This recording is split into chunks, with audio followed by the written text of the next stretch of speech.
জিজ্ঞাসাবাদে আরও জানা যায় সে সঙ্গীয় আসিফুজ্জামান লিসান, মোহাম্মদ মিজান এবং মোহাম্মদ সজীব ছিনতাইয়ের উদ্দেশ্যে সুইচ গিয়ার দিয়ে উপর্যুপরি আঘাত করে মোহাম্মদ সাজু মিয়াকে হত্যা করে।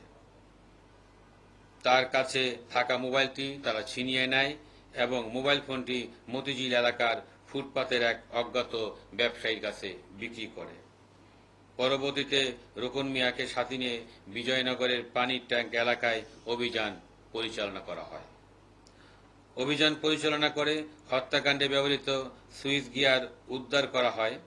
উল্লেখ্য যে উক্ত হত্যাকাণ্ডে জড়িত আসামি শেখ মোহাম্মদ আসিফুজ্জামান লিসান এবং মোহাম্মদ সজীব মিয়াকেও মতিঝিল এলাকা থেকে ইতিমধ্যে গ্রেপ্তার করে লুণ্ঠিত মোবাইল উদ্ধারে অভিযান অব্যাহত আছে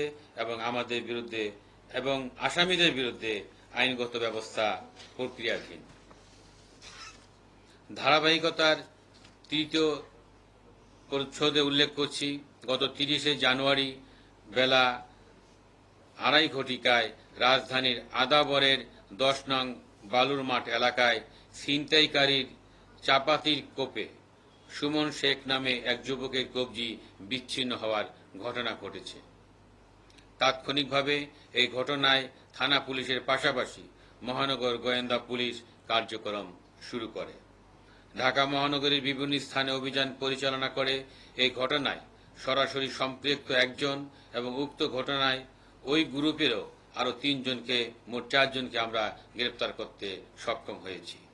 উল্লেখ্য যে ঘটনার সংশ্লিষ্ট গ্রেপ্তারকৃত রাহাত যে সরাসরি সম্পৃক্ত বলে ভিকটিম তাকে শনাক্ত করেছে।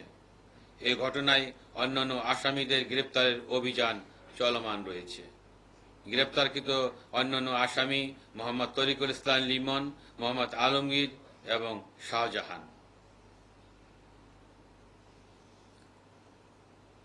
ঘটনার আমাদের 4 নম্বর ঘটনা, গোয়েন্দা মতিঝিল বিভাগের একটি আভিযানিক দল অদ্য রাত 1:30 ঘটিকার সময় রামপুরা রেল ক্রসিং এলাকায় অভিযান পরিচালনা করে একটি সুইচ গিয়ার সহ হত্যাকাণ্ডে হাতে নাতে একজন ছিনতাইকারীকে গ্রেপ্তার করে। এছাড়া অদ্য রাত 12:15টায় ডিবি উত্তরা ডিভিশনের ছিনতাই প্রতিরোধ টিম টহল করার সময় ছিনতাই করাকালীন, যেটা লাইভ হচ্ছে, সেই অবস্থায় একজন চিহ্নিত ছিনতাইকারীকে আমরা হাতে নাতে গ্রেপ্তার করতে সক্ষম হই। গ্রেপ্তারকৃত ছিনতাইকারী উত্তরা ও